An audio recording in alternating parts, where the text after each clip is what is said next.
आप देख रहे हैं डीडी कश्मीर, एहसास कश्मीर का।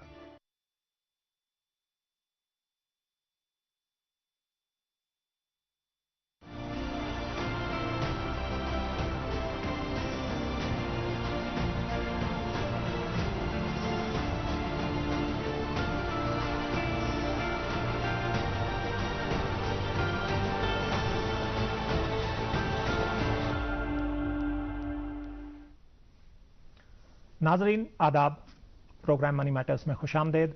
मैं आपका मेज़बान अख्तर मलिक। नाजरीन, मनी मैटर्स की आज की एक खुसूसी निशस्त यूनियन बजट 2023 पे आज का डिस्कशन होगा। पिछला हफ्ता नाजरीन इस एतबार से बड़ा अहम रहा है कि यूनियन बजट 2023 जो है पार्लियामेंट में पेश हुआ है। यकीनन सोशल मीडिया, व्हाट्सएप या बाकी इंस्टेंट मैसेजिंग ऐप्स के जरिए आप तक भी बहुत सारी मालूमात पहुंची होंगी, बहुत सारे फॉरवर्ड्स आए होंगे जिसमें हाइलाइट्स, एरियाज, क्या महंगा होने वाला है, क्या सस्ता होने वाला है, ये सारी चीज़ें आप तक पहुंच गई होंगी। लेकिन हमारी टीम को ये एहसास हुआ कि इन सभी इंफॉर्मेशन चैनल्स के होते हुए भी कई बार क्या होता है कि एक एसेंस जो बजट की है हमारे लिए, जो उसकी रेलेवेंस है, वो शायद कहीं ना कहीं हम खो देते हैं या समझ नहीं पाते हैं। तो इस तमहीद को बड़ा मुख्तसर रखते हुए नाजरीन, मैं आपको ये बताना चाहता हूं कि इस प्रोग्राम के जरिए हम चाहते हैं कि बड़ी सादा और आसान जुबान में आप तक यूनियन बजट की हाइलाइट्स पहुंचाएं और ये भी आपको बताने की कोशिश करें कि आया हाइलाइट्स ये जो यूनियन बजट है ये हमारी जिंदगी के लिए अहम क्यों है। सो विदाउट फर्दर अडू नाजरीन, मैं अपने मेहमानान का आपसे तारुफ करा दूं। मेरे बाएं जानी बैठे हैं इनामुल हक साहब, सहाफत के शोबे से इनका ताल्लुक है, बिजनेस, एनालिटिक्स, इकनॉमिक्स इस पर खासी नज़र रखते हैं। हमारे दूसरे मेहमान हैं एजाज अयूब साहब। एजाज अयूब साहब रिसर्चर हैं, एनालिस्ट हैं, इकनॉमिक्स, बिजनेस, ट्रेड, एग्जिम, इन सभी चीज़ों पे इनकी खासी दिलचस्पी है और नज़र भी है। इन दोनों के एक्सपर्टीज से इस्तिफादा हासिल करेंगे जैसा हम अपने पुराने प्रोग्राम्स में करते आए हैं। इससे पहले कि मैं अपने मेहमानों की तरफ जाऊं, मैं एक तमहीदन अर्ज करना चाहता हूं कि यूनियन बजट के बारे में एक सादा सी बात आपको बता दूं कि एक बजट में, जैसा हम अपने घर के लिए एक बजट बनाते हैं, एक यूनियन बजट जो है कंट्री के लिए होता है, जिसमें 3 बुनियादी चीजें जो हैं उसकी रुकनीत होती है। एक ये कि एक मुल्क आइंदा साल में कितना पैसा कमाने वाला है, दूसरी ये कि एक तो पैसा कमाने वाला है और कहां से कमाने वाला है, दूसरी ये चीज कि आइंदा आने वाले फाइनेंशियल ईयर में ये मुल्क कितना पैसा खर्च करने वाला है और किन किन शोबों में खर्च करने वाला है, और तीसरी और बड़ी चीज कि प्रायोरिटी सेक्टर्स क्या होंगे जिन पे गवर्नमेंट आइंदा आने वाले फाइनेंशियल ईयर में जोर देगी, सो दैट वो सेक्टर्स जो हैं वो बढ़ें, वो और ज्यादा ग्रो हो। इस बुनियादी तमहीद के साथ इनाम साहब, सबसे पहले और बड़ा बुनियादी सवाल आपके लिए, यूनियन बजट 2023 में अगर हम देखें तो ये जो प्रायोरिटीज का मैं अभी जिक्र कर रहा था, तो 2023 या फाइनेंशियल ईयर जो आने वाला है उसके लिए गवर्नमेंट ऑफ इंडिया ने इस यूनियन बजट के जरिए क्या प्रायोरिटीज रखी हुई हैं? जी, एक्चुअली गवर्नमेंट ऑफ इंडिया जो फाइनेंस मिनिस्टर ने बजट पेश किया कुछ दिन पहले, उसमें उसने एक बोला है, एक जार्गन दिया है इस टाइम सप्तऋषि। 7 जो सेक्टर 7 मतलब थीम्स हैं, जो प्रायोरिटीज है जिसको उसमें सबसे बड़ी जो प्रायोरिटी है वो इंफ्रास्ट्रक्चर को बढ़ावा देना है। इंफ्रास्ट्रक्चर डेवलपमेंट, कैपिटल एक्सपेंडिचर का बहुत इन्फ्यूजन हो जाएगा अगले साल में, आने वाले साल में। तो वो नंबर 1 प्रायोरिटी रही है कि 7 लाख करोड़ से 10 लाख करोड़ से कुछ ज्यादा जो कैपिटल इंफ्रास्ट्रक्चर डेवलपमेंट पे जो फंडिंग, जो पैसा खर्च होगा, ये नंबर 1। इसमें से 2 चीजें हैं। इसमें ये भी एक गवर्नमेंट की उम्मीद है कि इससे काफी एम्प्लॉयमेंट को भी जनरेट होगी, क्योंकि जब इंफ्रास्ट्रक्चर डेवलपमेंट हो जाएगी तो इससे एम्प्लॉयमेंट भी जनरेट होगी। ये नंबर 1। दूसरा ये रहा है कि लास्ट माइल जो है ना, एग्जैक्टली कनेक्टिविटी, उसमें डेवलपमेंट है कि बहुत सारे एरियाज, उसमें 2 तरीकों से। एक ये है कि एक जो लास्ट माइल में उन्होंने देखे हैं कि कुछ ट्राइबल्स के लोग, कुछ दूसरे लोग जो अभी तक मतलब जिनको एक्सेस बहुत सारी स्कीम्स, डेवलपमेंट, एजुकेशन जहां पे वो नहीं पहुंचे थे, वो पीछे रहे थे। तो वो एक और दूसरा ये कि infrastructure up to last mile. Okay. तो दो तरीकों से, एक ह्यूमन डेवलपमेंट के हिसाब से लास्ट माइल को पहुंचना है, दूसरा इंफ्रास्ट्रक्चर। हाँ, ये दो।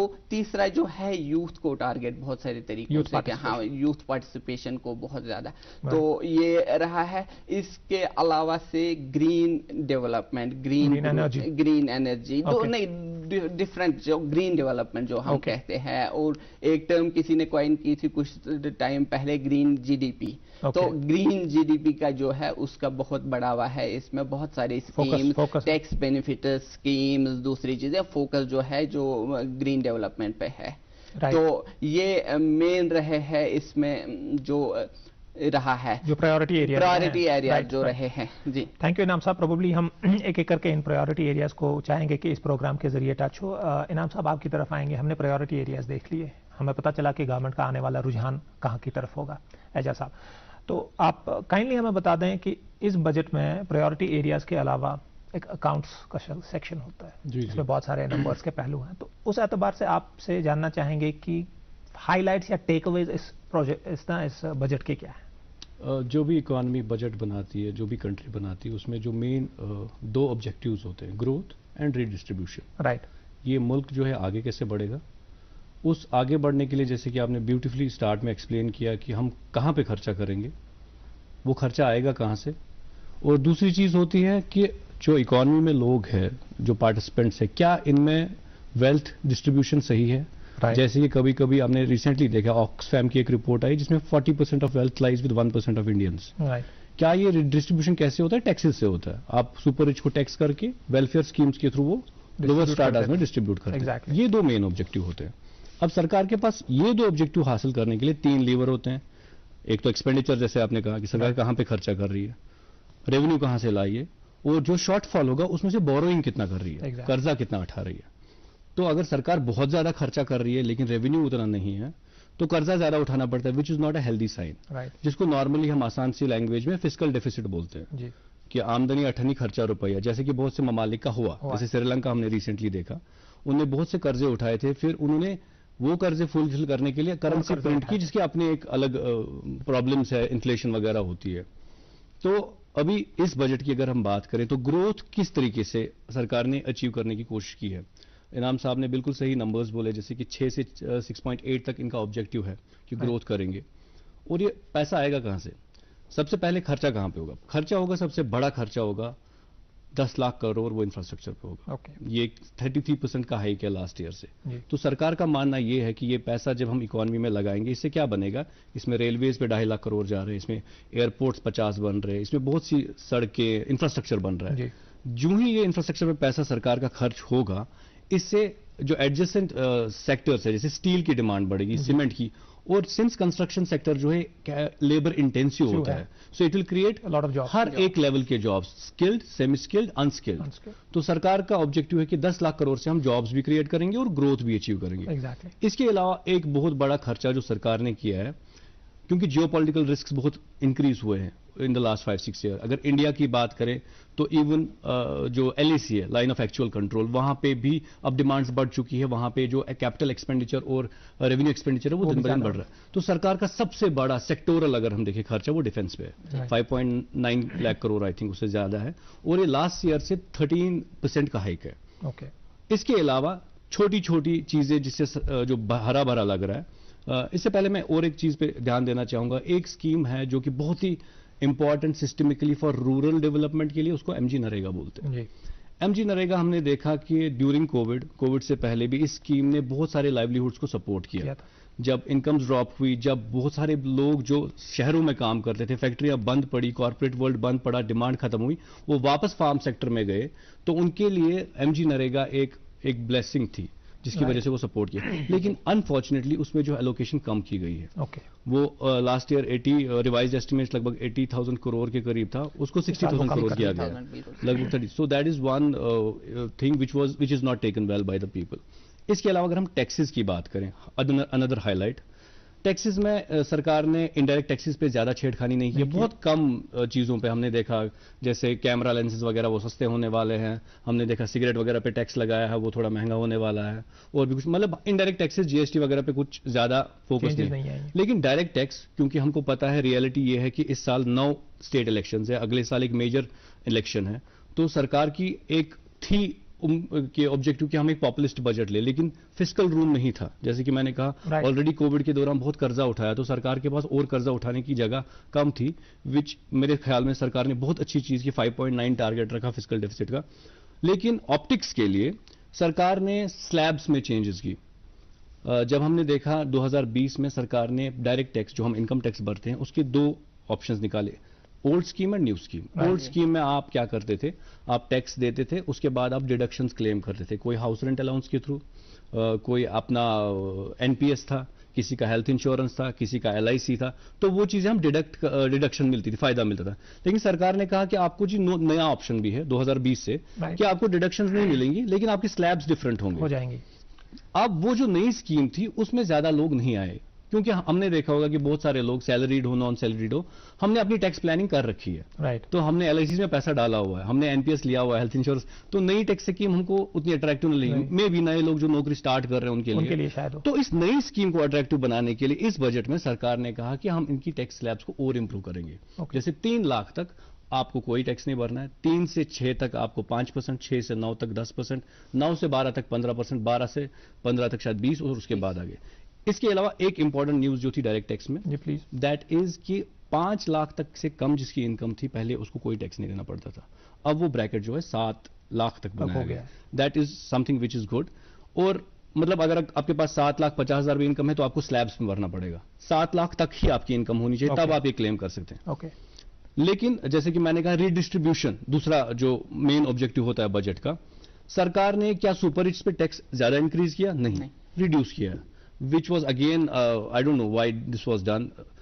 सुपर रिच पे टैक्स जो है रिड्यूस किया गया, मतलब आपकी इनकम अगर 2 करोड़ और 5 करोड़ के ऊपर है, आपको एक सुपर सरचार्ज टैक्स देना पड़ता था, वो उन चीजों में रिडक्शन आई, जिसकी वजह से सरकार को 35,000 करोड़ का नुकसान होगा इस साल। आई थिंक एजाज साहब ये बड़ी डिटेल तलब हर कोई बात है, खासतौर पे जब आपने टैक्स की बात की है, तो मैं अपने नाजरीन को बता दूं कि हम अपने आइंदा एपिसोड में जो है टैक्स, इसके महरकात और बदलती टैक्स रिजीम, इस पर एक फुल फ्लेज डिस्कशन हमारा अगले निशस्त में होने वाला है। आपने बड़ी डिटेल तलब बातें की हैं इसमें। इनाम साहब जी, हाइलाइट्स में से एक चीज़ पहले मैं उठा के आपके सामने लाता हूँ, इससे पहले कि अगर आपका कोई कमेंट हो हाइलाइट्स पे एम्प्लॉयमेंट या अनएम्प्लॉयमेंट के बारे में, बिकॉज हमने ये देखा कि कोविड के बाद अनएम्प्लॉयमेंट जो है बहुत एक शार्प इंक्लाइन आया था, और उसके बाद धीरे धीरे जैसे कि मार्केट या हम कह लें कि हम प्री कोविड सिचुएशन में आने लगे, तो धीरे धीरे, but even then we have not completely reached pre COVID levels उसमें। तो एक तो आप अनएम्प्लॉयमेंट या एम्प्लॉयमेंट के हवाले से कह दें कि ये बजट कितना मुफीद है। दूसरा चीज़ जो हमने इंफ्रास्ट्रक्चर के एतबार से एम्प्लॉयमेंट जनरेशन की बात की है, उसको ज़रा लिंक कर दें हमारे जो एमएसएमई सेक्टर है, जो हमें पता चला था कि कोविड के टाइम में if there was one sector जिन्होंने बोलने के लिए हम बता दें थोड़ा सा स्ट्रगल दिखाई या थोड़ा सा फाइट बैक किया, इट वाज थ्रू एमएसएमई। उसमें भी आप काइंडली बता दें हमारी बजट एलोकेशन क्या रही और उसका एक ओवरव्यू क्या है। देखिए, जो एमएसएमई सेक्टर है उसको कुछ रियायत मिले थे पिछले बजटों में, तो इस बजट में क्या हुआ कि वो रियायत अभी कंटिन्यू है, वो डिसकंटिन्यू नहीं की। जिस तरह से मनरेगा की बात कर रहे थे एजाज साहब, वहां पे कटौती की गवर्नमेंट ने काफी सारे, अगर 2020-21 का देखें तो इससे और भी फिर रिवाइज्ड एस्टिमेट में बढ़ाया था, तो इस साल बहुत कम किया 80,000 करोड़ से 60,000 करोड़ की तरफ। लेकिन उसमें भी ये एक बात है, मैं थोड़ा बहुत ऐड करना चाहूंगा यहाँ पे, कि शायद गवर्नमेंट को ये, क्योंकि इंफ्रास्ट्रक्चर स्पेंडिंग पे काफी उनको गवर्नमेंट को ये एक्सपेक्टेशन है शायद कि जॉब्स बढ़ेंगे, इंफ्रास्ट्रक्चर डेवलपमेंट वगैरह दूसरी जगहों से, तो लोग फिर से उस तरफ जो आएंगे, जो एम्प्लॉयमेंट की तरफ, इंस्टेड ऑफ मतलब जो मनरेगा वाली जो बेसिक जॉब होती है उससे वो शिफ्ट हो जाएगा। दूसरा ये है कि मनरेगा हमेशा से डिमांड ड्रिवन है। ये गवर्नमेंट को हर किसी बंदे को जो मनरेगा के तहत it's right to job, parliament के एक्ट के थ्रू तो जितनी भी जॉब्स वहां पे मतलब नीड होगी उतनी गवर्नमेंट को प्रोवाइड करनी चाहिए उनको, चाहे उसको फिर से दोबारा से पैसे क्यों ना देने। लेकिन वहां से मुझे ये शायद गवर्नमेंट की कॉन्फिडेंस लगती है कि उनको लगता है क्योंकि हम काफी ज्यादा पैसा इंफ्रास्ट्रक्चर स्पेंडिंग पे कर रहे हैं, जो इंफ्रास्ट्रक्चर बिल्डिंग में जॉब्स बहुत सारी तो शायद हम ये डिमांड वहां पे एजाज साहब ने पहले ही भी बोला कि मतलब तीनों हम सेमी स्किल्ड, स्किल्ड और अनस्किल्ड मतलब लेबर का जितना कंपोनेंट आता है वहां से जॉब क्रिएशन की काफी उम्मीद है। लेकिन ये एक साइड, दूसरा ये है कि अगर हम देखते थे कि जो गवर्नमेंट का रेवेन्यू एक्सपेंडिचर है तो उसमें जॉब्स के लिए ज्यादा मतलब क्रिएशन के लिए ज्यादा गुंजाइश नहीं रहती है। प्राइवेट सेक्टर्स को डिफरेंट तरीके से इन्फ्यूज किया गया है पैसा कि वहां पे ये इनफैक्ट टैक्स कट्स जो एजाज साहब अभी रीच क्या बोल रहे थे कि वहां पे टैक्स कट्स वो डायरेक्ट टैक्सेस में मतलब कहीं कहीं पे कट्स हुए हैं, जो वेल्थ टैक्स है वगैरह है उसमें, उसका भी शायद यही मोटिव होता है, लॉजिक होता है कि इसका जो स्पिल ओवर होता आएगा वो दैट विल कम टू उसमें से जॉब क्रिएशन और दूसरा ये जो मैन्यूवरिंग का मिलेगा, मौका मिलेगा गवर्नमेंट को। तो ये तीसरा रहा ये कि जो एमएसएमई सेक्टर की मैं फिर से बात, वहां पे भी जो क्रेडिट गारंटी स्कीम है उसको कंटिन्यू किया गया है, उसमें और पैसा एमएसएमईज को मतलब उसको और एलोकेट किया गया है, 2000 करोड़ का एक्स्ट्रा मतलब उसमें एलोकेट किया गया है पैसा। तो वहां पे भी गवर्नमेंट को ये एक्सपेक्टेशन की शायद यहाँ से भी जॉब्स क्रिएट होंगी। थैंक यू इनाम साहब। नाजरीन, यहाँ पे वक्फा हुआ है एक ब्रेक का, मिलते हैं ब्रेक के बाद।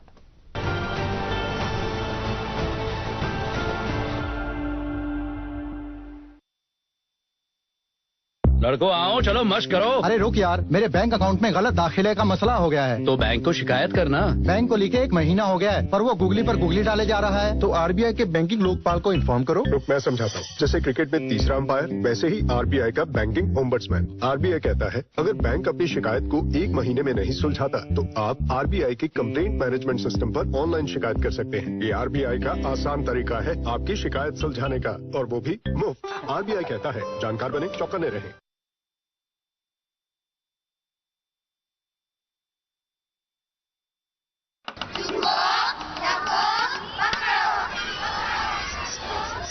अच्छे समझ गए सब?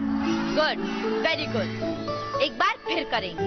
भूकंप आते ही खुली जगह में जाओ, ना जा पाए तो पहले झुको, सर को ढको, किसी चीज को मजबूती से पकड़ो या किसी कोने में सर ढककर खड़े हो जाओ। आप भी भूकंप से बचना सीखिए। तैयारी में है समझदारी। आपके हित में तत्पर एनडीए में। नाजरीन, वेलकम बैक। इनाम साहब, ब्रेक में जाने से पहले हम एम्प्लॉयमेंट की बात कर रहे थे। इसी ज़मन में एक और सवाल है कि जैसा आपने कहा कि मनरेगा में, एजाज साहब ने कहा कि मनरेगा में जो है एलोकेशन कम कर दी गई है। आपने कहा कि एमएसएमईज के लिए जो है पिछली जो स्कीम्स थी वो कंटिन्यू रहेंगी और थोड़ा सा और एलोकेशन हुआ है जो क्रेडिट जी। और आप काइंडली हमारे नाजरीन को ये भी बता देंगे कि ऐसे सेक्टर्स कौन कौन से हैं जिसमें टॉप ऑफ द माइंड जो हैं, जो जिनका हम पे इम्पैक्ट है, जैसे हेल्थ केयर आता है, एजुकेशन आता है। क्या इनमें यूनियन बजट 2023 जो है क्या पिछले बजट से बेहतर हुआ है या पिछले बजट से नहीं? देखिए, जो एजुकेशन और हेल्थ आपने जिक्र किया, पहले इन्हीं का बता देते हैं। तो दोनों सेक्टर्स में काफी गवर्नमेंट की जो एलोकेशन है वो बढ़ गई है। अभी तक जो हमारा जो सेंट्रल स्पेंडिंग, चूंकि इसमें मैं ये भी ऐड करूं कि एजुकेशन और हेल्थ जो है वो हमारे कॉन्स्टिट्यूशन में स्टेट सब्जेक्ट है। स्टेट्स को वहां पे मतलब वही ज्यादा स्पेंडिंग करते हैं, वही और उन्हीं को इख्तियार है वहां पे काम करने का, मेजर ऑफ पोर्शन। सेंटर का क्या होता है, इनका मतलब जो बेसिक इंफ्रास्ट्रक्चर डेवलप करना या कहीं पे स्पेशल इंटरवेंशन की जरूरत होती है तो एजुकेशन और हेल्थ पे इनका इंटरवेंशन वहीं पे होता है। तो लेकिन इसके बरक्स भी जो हमारा इस साल का हेल्थ का बजट है उसमें तकरीबन हमें, मैं भी आपको बताता हूं एग्जैक्टली फिगर्स बोल के, हमें मतलब पहले 1.4% जीडीपी का जो हेल्थ पे सेंट्रल गवर्नमेंट खर्च करती थी, लेकिन इस साल बढ़ा के 2.1% किया है। इसी तरह से एजुकेशन पे 2.8% होता था, लेकिन इस साल ऑलमोस्ट 3% का जीडीपी शेयर जो बजट पे खर्च होगा। तो मतलब हेल्थ और एजुकेशन की जो स्पेंडिंग है वो काफी अच्छी है। इसके बाद हमने बात की, एजाज साहब ने 2-3 सेक्टर्स का आपको पहले ही बताया जहां पे काफी स्पेंडिंग होनी है। इसके बाद जो स्पेंडिंग इंफ्रास्ट्रक्चर जो है रोड्स की, उसमें काफी एलोकेशन बढ़ गया है। राइट। एजाज साहब, इससे पहले जब हम ब्रेक में जाने से पहले बात कर रहे थे तो हम अकाउंट्स वाले सेक्शन की बात कर रहे थे। इसमें एक तो ये चीज़ें हमें समझ आई कि डायरेक्ट टैक्सेस जहाँ, इनडायरेक्ट टैक्सेस जहाँ बढ़ गए हैं तो चीज़ों के महंगे होने में या सस्ते होने में उसका है, और वो एक लिस्ट भी लोगों के पास है कि कौन सी चीज़ सस्ते होने वाली है, कौन सी। ये भी हमने टैक्स का भी देख लिया कि हमारी इनकम पे क्या असर होने वाला है। एक और चीज़ इसका पहलू होता है जो आपने स्टार्ट में टच किया था कि, या इनाम साहब ने उसको बोला था कि एक स्लो डाउन हम देख रहे हैं ग्लोबली, एक स्लो डाउन है। गवर्नमेंट ने वो भी जहन में रख के अपनी प्रोजेक्शंस आगे कर दी हैं। इन्फ्लेशन एक चैलेंज रहता है, और ये इन्फ्लेशन एक कंट्री लेवल पे नहीं है, एक आम आदमी की लाइफ में भी, because it would eat up otherwise my savings और जो पैसा है।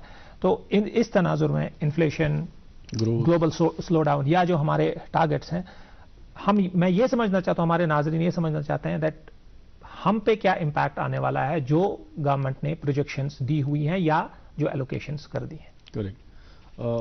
ओवरऑल जो भी इकोनॉमी होती है उसके 4 बड़े इंजन होते हैं। राइट। अगर हम मैथमेटिकली भी देखें, एक होती है कंजप्शन जो कि लोग कंज्यूम करते हैं, डिमांड।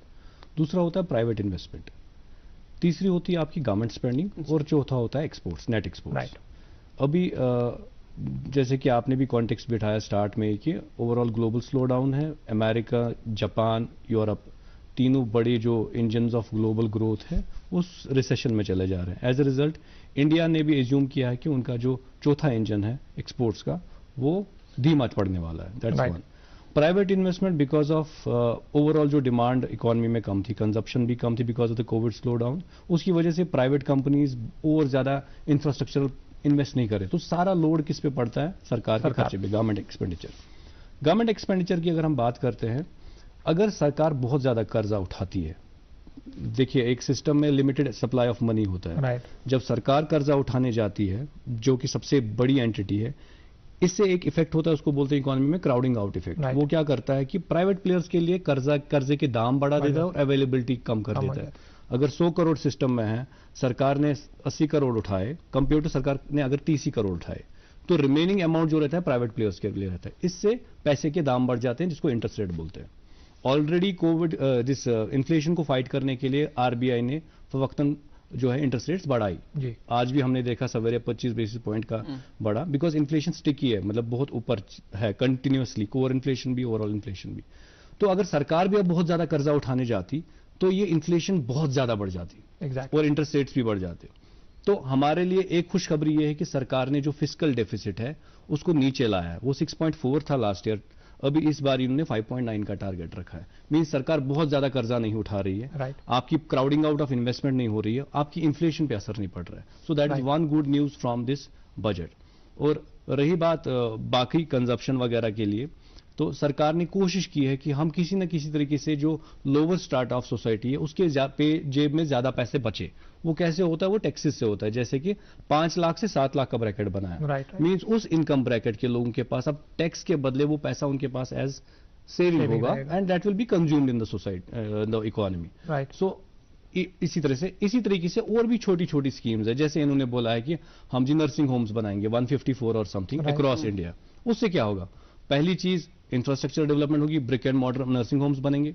उसके अलावा पैरामेडिक्स एंड मेडिक्स के लिए जॉब क्रिएशन होगी।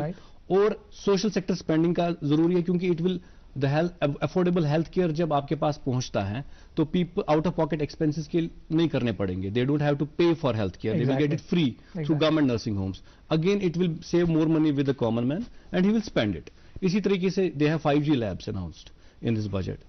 तो बहुत सी छोटी छोटी स्कीम्स की है, लेकिन लाइक आई सेड सरकार के पास एक एल्बो रूम बहुत कम था, फिस्कल स्पेस नहीं थी, तो ज्यादा भी नहीं कर पाई। बट इवन देन एक ऐसा बजट हुआ है जो न्यूट्रल है। एग्जैक्टली। इनाम साहब प्रोबेबली अपने आखिरी हिस्से की तरफ आते हैं और अब जरा हम शिफ्ट करते हैं अपना फोकस जम्मू कश्मीर की तरफ। जी। तो हमने न्यूज़ में देखा है पिछले एक हफ्ते से बहुत इस पे बात हुई है, इसको डिफरेंट तरीकों से पेश किया जा रहा है that there is an amount. वो अमाउंट भी कितना है उसमें भी बहुत सारी बातें सामने आई हैं। 35,000 करोड़ के आसपास का अमाउंट है। बिल्कुल सही बात। आपसे बड़ी आसान जुबान में, डिटेल्स में शायद बाद में, पहले एक तो ये अमाउंट क्या है, ये क्या कहलाएगा? क्या ये ग्रांट है, क्या ये एलोकेशन है, क्या ये बजट है, क्या ये एड है? क्योंकि हम जिस चैनल पे या जिस इंफॉर्मेशन सोर्स के थ्रू देखते हैं तो इसको एक नया नाम दिया जाता है। एक तो ये क्या है, दूसरी चीज ये है कि ये अमाउंट पिछले बजट के मुकाबले कितना है, एंड तीसरा ये कि इस अमाउंट को जब हम फिर आगे अपनी डेवलपमेंट के लिए देखते हैं तो आप क्या समझते हैं, डज इट सफाइस, ये अच्छा है, ये अच्छा नहीं है, इसके नशे फराज क्या है प्लीज? जी, पहले मैं आपको बताऊं कि ये एक्चुअली 35,080 कुछ तकरीबन 35,080 करोड़ का एलोकेशन, ब्रॉडर टर्म्स में हम इसको एलोकेशन ही बोलेंगे, क्योंकि ये मिक्स ऑफ फंड्स है जो यूनियन टेरिटरी को मिलता है। हाँ, तो ये एलोकेशन ही हम बोलेंगे इसको। 35,080 करोड़ का है जो आने वाले बजट के, जो आने वाले फाइनेंशियल ईयर के, आने वाले साल के लिए एलोकेट किया गया है जम्मू एंड कश्मीर को। तो सबसे पहले मैं ये बताऊंगा कि अगर हम देखेंगे कि रिवाइज्ड एस्टिमेट जो करंट ईयर का है, जो मतलब जो अभी साल चल रहा है, उसका ये बढ़ाया गया था 44,000 करोड़ की तरफ। सो अगर रिवाइज्ड एस्टिमेट में बढ़ाया गया तो इसका मतलब ये है कि आगे भी जरूरत, अगर इस साल जरूरत बढ़ गई तो आगे अगले साल भी जरूरत बढ़नी है।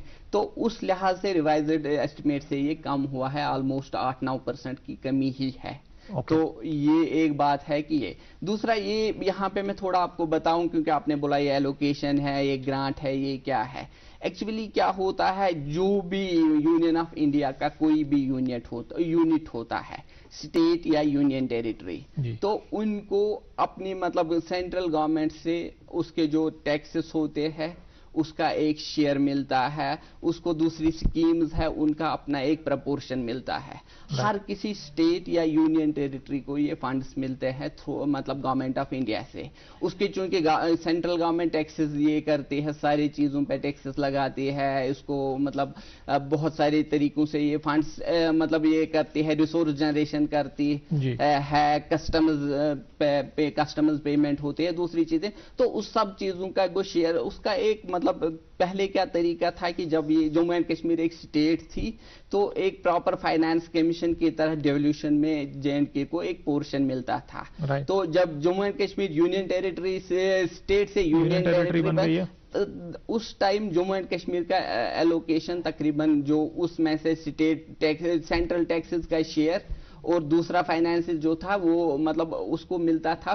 तो सेंट्रल गवर्नमेंट ने क्या किया, जो वो स्टेट शेयर था उसका 1% काट के वो सेंट्रल फंड्स में डाला।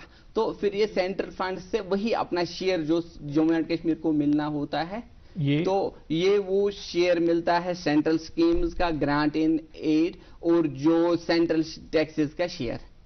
तो ये 3-4 चीजें मिली होती है। उसमें भी और एक चीज है, उसमें कुछ स्पेशल फंड्स, जब मतलब अभी अब हम बात करते हैं 35,800 करोड़ की, 580 करोड़ की, तो उसमें से जो है मतलब डाल डीलर्स के लिए गवर्नमेंट ने कुछ रखा है, कुछ जो पावर प्रोजेक्ट्स को है उनको इक्विटी शेयर देना है, तो ऑलमोस्ट 33,000 करोड़ ही रहता है। जब जम्मू एंड कश्मीर मतलब यूनियन टेरिटरी बनी थी 2020-21 का जो बजट है उसमें 30,000 करोड़ था। तो 30 से 33 के बीच ये चौथा बजट है। तो उसको अगर आप इन्फ्लेशन के हिसाब से ही देखेंगे तो मेरे ख्याल से उसमें मतलब ये नेगेटिव में ही आ जाएगा। ये उतना नहीं बढ़ा है जितना उतना नहीं बढ़ा है। तो जितनी आगे मतलब डिमांड्स रहेंगी, जो मुझे लगता है जो अभी स्टेट बजट आने वाला है बहुत ज्यादा जल्दी, उस पर काफी स्ट्रेस रहने वाला है। मार्च में वो होगा या मार्च से पहले भी, प्रेजेंट जो सेशन चल रहा है बजट सेशन पार्लियामेंट में, उसी में प्रेजेंट किया जाएगा।